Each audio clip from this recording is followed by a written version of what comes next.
Danny Pena. I created Gamer Tag Radio back in February of February 25th of 2005. So before that, I want to show you something real quick. For those who don't know, it's a cassette, a very old cassette. And back in 2001, I had an internet radio show all about Phantasy Star Online, a video game for the Sega Dreamcast for those that are not into gaming and stuff. But it was really, really popular at that time.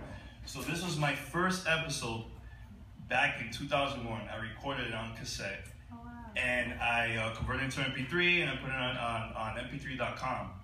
And then mp3.com at that time is it was more for like music artists. You have your music there, they could download it or stream it and you get paid out of that. So my first check, based on the support I was getting from the community, this is before iTunes and everything, I had a $500 check. That was my first time getting money, and I was like, man, I gotta start a business. So yeah, I wanna show that real quick. So this is another thing I want to show to you. So months after that, November of 2001, Microsoft and Nintendo, they were releasing their new consoles at that time, right? In New York City, they had launch events with it. So I went there with my recorder, again with my cassette recorder and stuff, and I got to meet the creators of the Xbox, the creators that worked on the Nintendo device, GameCube. And I did my first interview with them. I was super nervous. I don't know anything about their consoles and stuff. And this is my CD from back in 2001. Again, I sold this for like $5 online. And I was getting support from everybody, once again, from my community.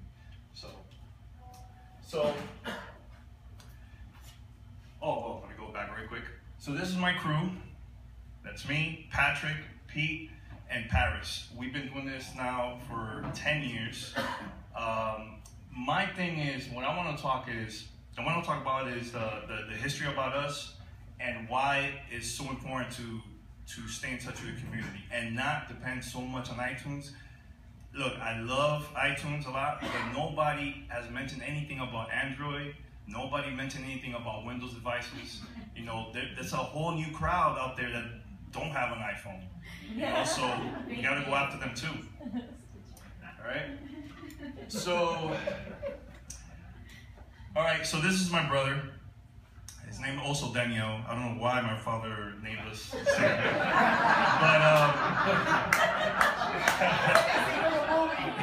creativity, man. I gotta be creative, right?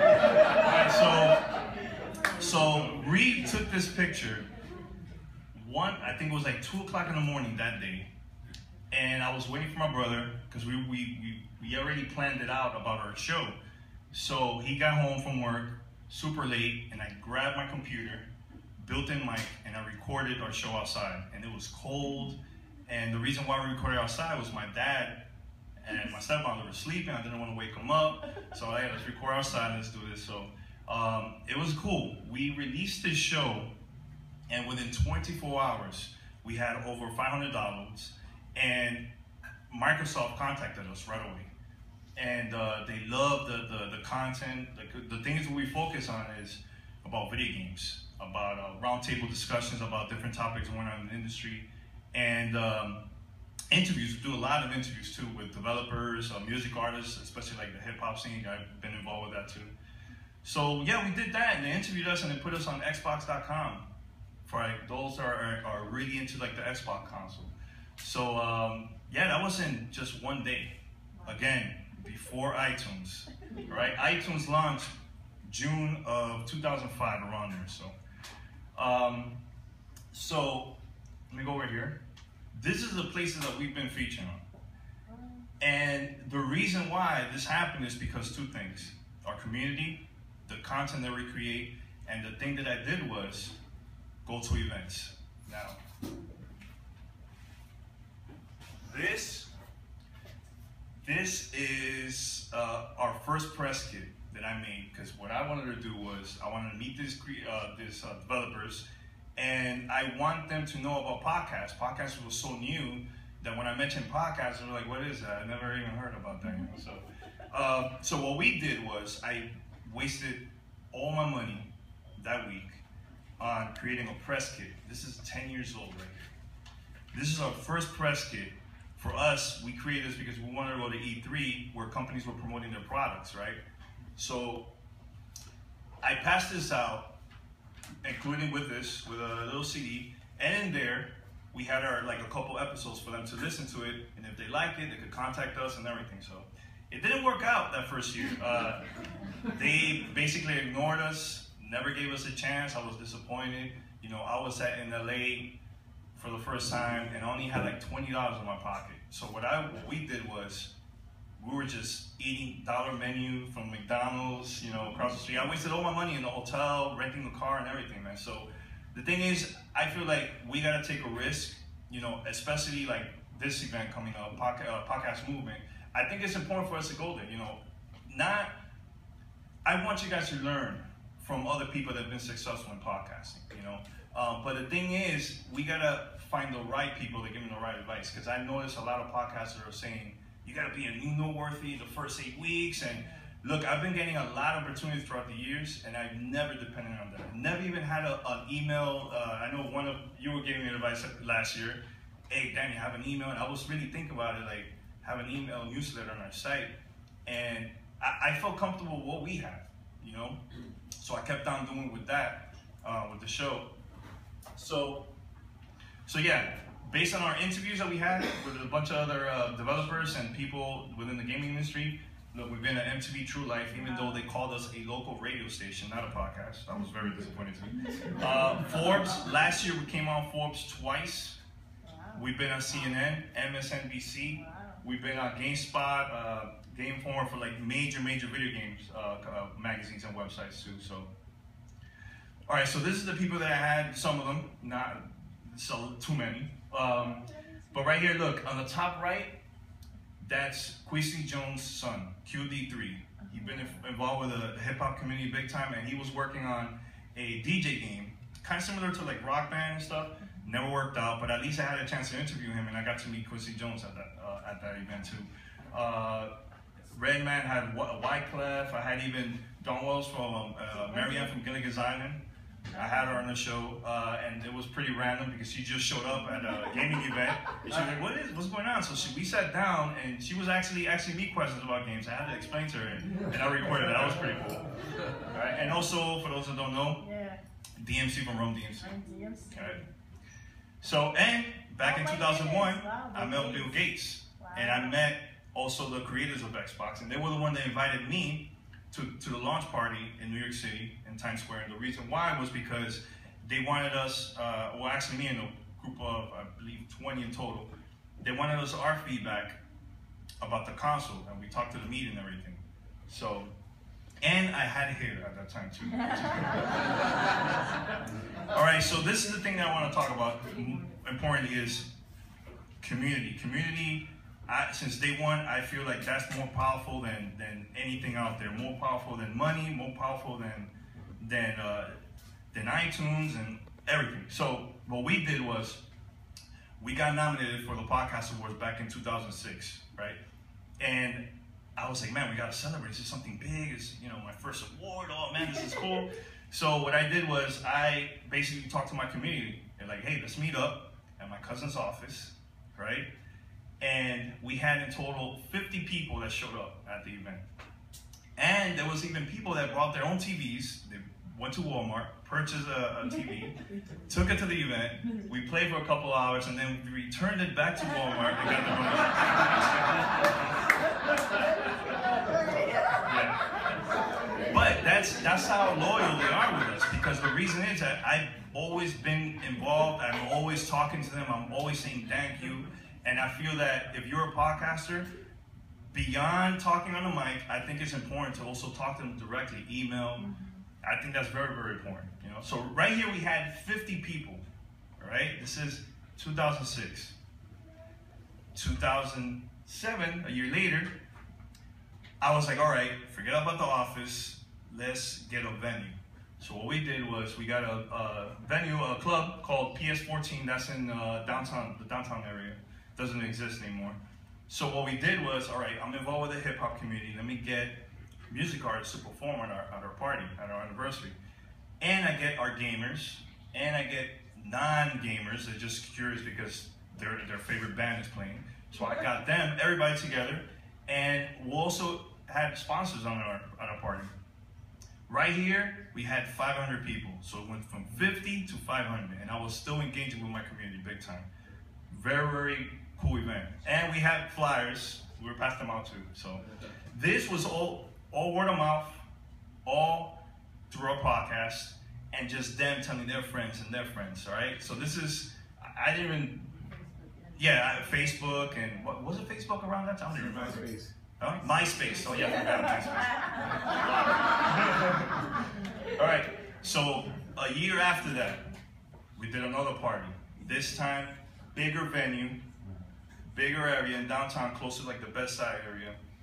And this one, we had TVs everywhere, tournaments. We had like an area that was like old school gaming from like the 1980s and stuff. Because we wanted, the thing is, I wanted like the young people that, I want them to learn about gaming, you know, beyond the whole Grand Theft Auto and all that stuff that they see on TV, whatever. I want them to see stuff that I grew up, you know, with playing like Nintendo and Sega Genesis and stuff like that. So this one we had 800 people. I had people that flew all the way down from like Seattle, Canada, Puerto Rico, California, like I believe San Francisco, Texas, Baltimore, so on and so on. And those are our loyal fans that came down to support us and stuff. So here we had more sponsors, right? And very successful event. My business partner, him is Pete, shout out to Pete. We got together right after the party, and he was like, "Hey Danny, Super Bowl weekend. Oh my God, I think we should do a party on Super Bowl weekend." I looked at him saying, "You are crazy," because this. I'm thinking first about our loyal community members. I'm like, look, hotel's going to be expensive. Everything is going to be expensive. There's going to be a lot of competition. How are we going to compete with those companies? You know, he's like, nah, let's just take a risk. You always been saying, let's take a risk. I'm like, all right, let's take a risk. So we did it. Boom. This is, boom. This has to be the biggest party that we ever made, ever, to this day, right? And it was 1,000 plus people that showed up, again, from all over the country. Someone, I believe, came from Japan. Not sure, but I've been told that someone came from Japan. And here we had more sponsors. EA Sports sponsor us, 2K Games sponsor us. Put it this way, it had so much stuff to give away to our fans that I had to rent a U-Haul truck because I couldn't bring it at the event. And the cool thing about EA Sports, they during Madden Ball, the Madden tournament, where NFL players play against each other and stuff, Madden and stuff, ESPN interviewed them, and they were like saying, "Oh yeah, we're gonna go to Gamertag Radio's community party at downtown on ESPN." I was like, "Wow, okay, so that's a cool free promotional tool right there, you know." And there was people lined up 6:30 in the morning. Our party started at 3, and they came from like Tampa, a couple people, and a couple, I believe, Orlando and stuff. So, look, this is my community right here, you know? So, I believe after that, oh, matter of fact, I forgot to mention this, Sony Pictures, they were there, and they recorded the event, and they showed us all over the world. Sci-Fi in Australia, Animax, which is a channel about like anime stuff. It was in Asia and all different places, also in Latin America and stuff. And I forgot to mention, Super Bowl weekend, we were competing with a bunch of other companies. Miami New Times named us the #1 Super Bowl party of South Florida, beating a bunch of other events out there. So, and that's straight up word of mouth and just podcasts. Or social media. And social media. And also flyers too. Old school flyers. So, what happened after that? 2K Games hired us. Hey, guys, you guys are so influential. We want you to have a launch party about our game, Mafia 2. I was like, all right, let's work something out. So they gave us a good budget to work on this party. We had 2 parties, one in Miami, one in New York in the same week. Very exhausting. So what we did was we got connected. We got sponsored by Playboy, by Scion, by a bunch of other companies. I can't name them on the top of the head right now. But very successful. We also had the same people that have been with us since day one, Mayday. Shout out to them. They've been helping us since day one, and also worked on an intro in the past too. And what I did too, I was like, all right, I want to fly out one of the biggest hip hop bloggers, and also she works in the biggest hip hop radio station in New York City. Her name is Miss Info. She came down to our party and hosted with us. And again, we gave out games, we had like demos everywhere, and it was free, but we got paid from the video game companies because my goal was I want them to play their product, all right? So later that week, we also did it in New York City, big event right here. And at the bottom, you see those people right there at the bottom? They're from an Italian organization that were so against our party. They tried to shut us down, I don't know for how long. Called the club, they were like releasing press releases to like websites and stuff. And they waited for us, and they had a press conference right in front of our venue. And there was like local media there interviewing them and recording and stuff, while our fans was there just lined up waiting for the party, which is weird. Very weird. All right, so like I said before, like look, I took a risk and I went to all these events and I engaged with companies, left to right, everybody, man. You know, and I think it's very important that you, instead of just staying home and recording, take a risk and go to events of your thing. Like if it's video games, I'm gonna go to a video games convention. If it's, you know, fitness, go to like fitness stuff, you know. And you want people to see you. If you just stay home and just record, to me that's not enough, you know. So what we did was this one right here at the bottom left. That's the head of Xbox. His name is Phil Spencer. And we had I believe like a 15-minute conversation, and we recorded the interview and stuff for their show. And that one came out on Forbes, that interview. Remember, I'm not depending on iTunes at all. It's been 10 years and we've never been on the front page of iTunes, all right? So look what happened. This past January, iTunes featured us for the first time on the front page of iTunes.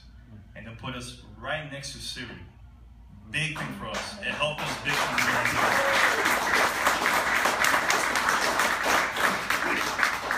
And here's the crazy thing. 10 minutes after that, CBS contacted us.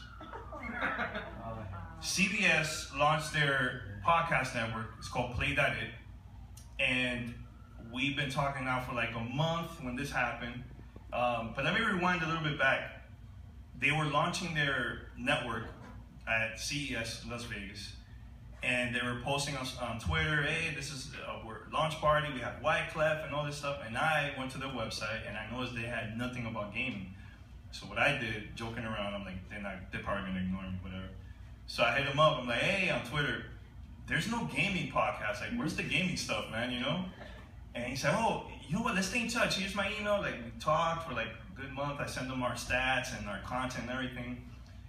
So 10 minutes after this, that's when they contacted us, like, hey, we gotta talk. We talked, and we made it happen. Now our podcast is part of CBS Radio and CBS Local and Play.it. So that.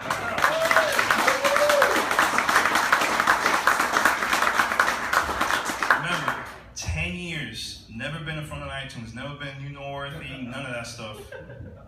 And this happened on our 10th anniversary. So we made the announcement that we became part of CBS 1 week before our 10th anniversary.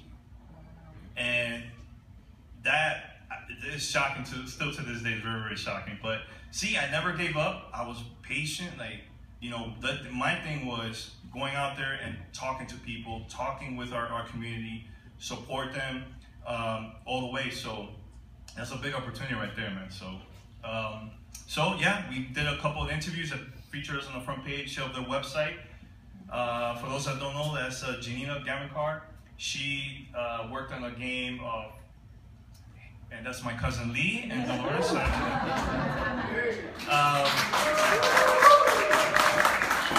yeah, they put us on the front page of their website.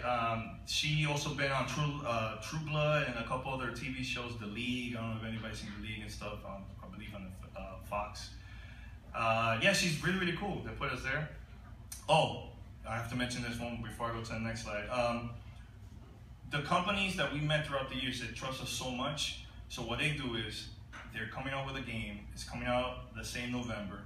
They'll call us, hey, we want you to see the game before it comes out. So they fly to different parts of the country or even internationally. Like one of my staff went to like the UK, got to see a game over there, talked to the developers, give them feedback for them to make changes and stuff. And the reason is that I feel that I don't like when companies take advantage of our gamers and stuff.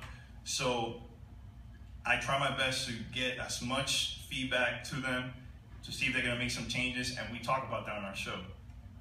All right. So what happened was, couple months, I believe a month ago, EA contacted me, right? They're working on this game that's coming out November of this year, a month before the release of Star Wars, the movie. They're working on a new Star Wars game. So we're like, Danny, we trust you. I want you to check out this game, and we want you to get your feedback to the developers. So they flew me to Sweden. I was there for, I believe, 4 days, and the thing is, I couldn't say anything. I had to stay quiet, couldn't post online, like, hey, I'm in Sweden, check it out, selfie. I couldn't even do anything. So I was quiet for 2 weeks. So I got to meet them, went to EA Studio over there in Sweden, in Stockholm. That place is beautiful. Best pastries over there ever. And yeah, so I took a picture right here. And it took my camera away because I couldn't take pictures inside of the studio and stuff. But they're working on a couple of games. That's why they did that. So let me go back again. Let me mention this because I really want you to push this. Not depending on iTunes. Not depending on iTunes. We had over 700,000 downloads last year overall. And the reason why was because, again, our community, the content, I was always out there being consistent and being patient, and getting those that have Android or Windows phone. I'm also trying to get them to listen to our podcast. You know, the iPhone people, hey, they're good. You know, so over 700,000 downloads.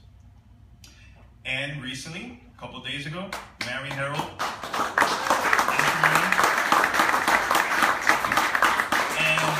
Why this happened was because, you know, Podcast Movie, they're going to have an award show, I believe, and also going to be the Hall of Fame. So I'm going to be inducted into the Hall of Fame. Which is and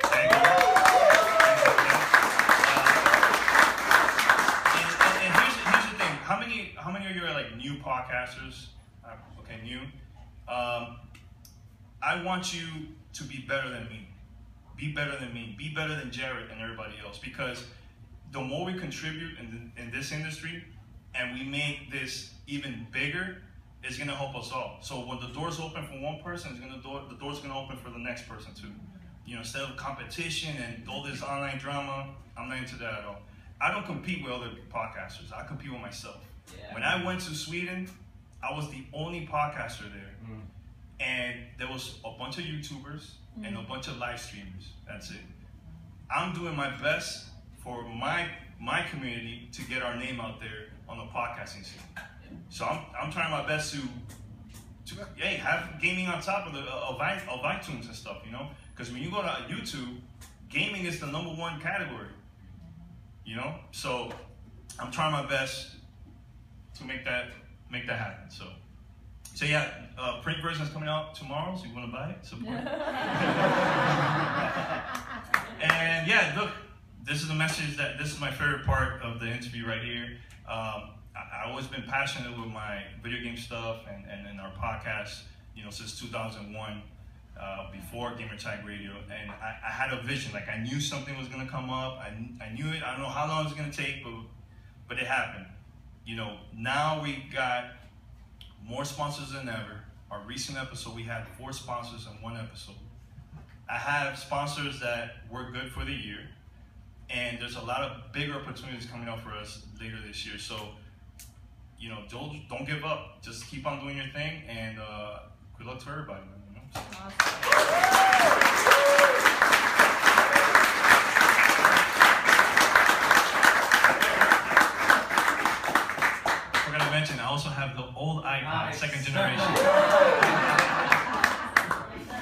Desmond, go ahead. You have a question? Oh, just to make sure I got it right. Don't depend on iTunes, you're saying?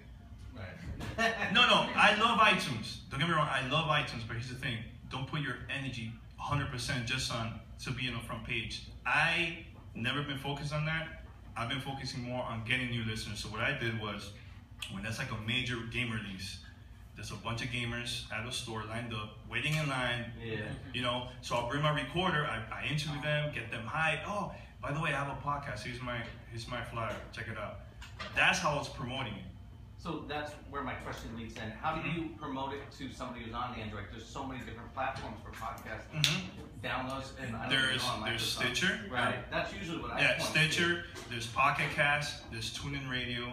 I mean, there's a lot of other ones that I don't know on top of the head, but I focus that a lot. And if, let's say you're a part of Libsyn, why not create your own app so everybody knows what an app is? Right. Not a lot of people knows what a podcast is, you know? So like when I went to Tampa, I was visiting my family over there. I was talking to my cousin, she's a huge gamer. And I was like, hey, I have a podcast. She's like, what's a podcast? I'm like, don't worry about it. Do you know what an app is? Oh yeah, I know what an app is. She downloaded it and she was just listening to our show through there. That's great. So what I did was, before the whole CBS thing, I had our app, so I was creating exclusive content strictly for app users. And it was that app is available for Windows, for Android, and also for iOS. Fantastic. That's a great idea. Yeah. Great idea. You got a question? Yes, sir. What was PewDiePie like in real person? Okay. No, I never met him. I never met him. But here's the problem that I have with a lot of YouTubers. They have this like different character on camera, and when you meet them in person, they're totally like a totally different person, you know. So. Cool. I actually did have a question. I was curious, how many episodes you do a week, Dave? One. Just one? One. Okay. So right now we're about to hit on Monday 481. Wow. Yeah. I mean, we're taking breaks, but E3 we release like 39 episodes, but some of them are episodes and some of them are like very short interviews for that event. Last year we had, I believe, in 7 days over $100,000 downloads. Wow. Last year during E3. Yeah. And why did you expand to YouTube? To YouTube, I use YouTube just for like promotion. That's it. That's the only thing I use. Like I had an interview with one of the developers that makes Spider-Man. I created a video. I believe it was like only 2 minutes long. I had it on YouTube. Hey, here's a sneak peek. If you want, go to our website, download our podcast. And that video is about to hit like a million views. So all the people that watch it, like, oh, I'm curious. Let me check out the interview. They'll go to our website and stuff. So, yeah. But the reason is because I want our download numbers. I don't want to have numbers everywhere. Let's focus on just one thing. Yeah. Anybody else? Yes, sir. Oh, wait. How long are your podcasts? And will you sign this for my son? Yes, I will sign it.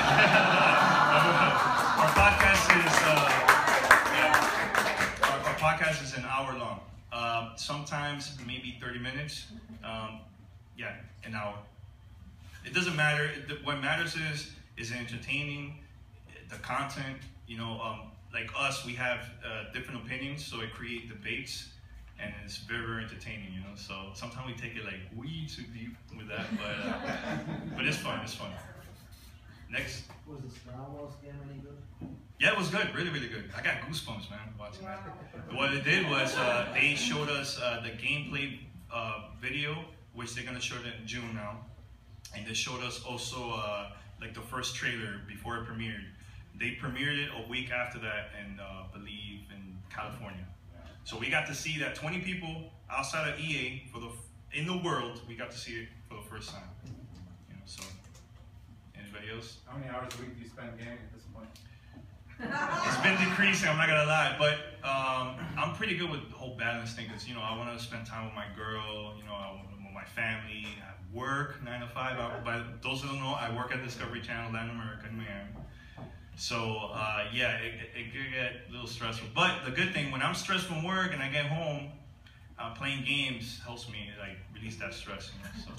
So, and the thing is, if I get games early to review, then I'll spend a lot of time doing that because I want to give my honest opinion to our listeners. They trust us. I don't like lying, so yeah. Research. Yeah. Research. Yeah. That's it. Next. I got one more question. So, Danny, you could make this a full-time job. I know you said, I think I asked you the same question. Yeah, last year, yeah. But, I know you love your job at Discovery Channel, but like, why do you not make that a full-time thing? To me, it's like a game of chess. You got to think before you move, make that move. I'm happy with my job. There was a time that I was unemployed for two years, and I was just doing these parties, and that's how I was getting my income, and also with GTR with the ads and stuff like that. But once I feel comfortable with what I'm doing, I'm getting income, then I'll leave my job. But right now, I think it's too risky. You know? And the thing is, I don't want to focus too much on money, because to me, all the experience I've been getting through the 10 years I've been doing with our show, that to me is priceless. You know, meeting the people, meeting our community, the opportunities that have been coming left to right. That to me more powerful than getting a check. You know, money comes and goes. Got you. The You know? journey, not the destination. Yeah. Once opportunity come up and money, hey, go for it. You know, if you feel comfortable with it, you know, I don't hate people making money. That's, hey, I gotta pay bills too, you know. So, yeah. Next, that's it. And here's the man.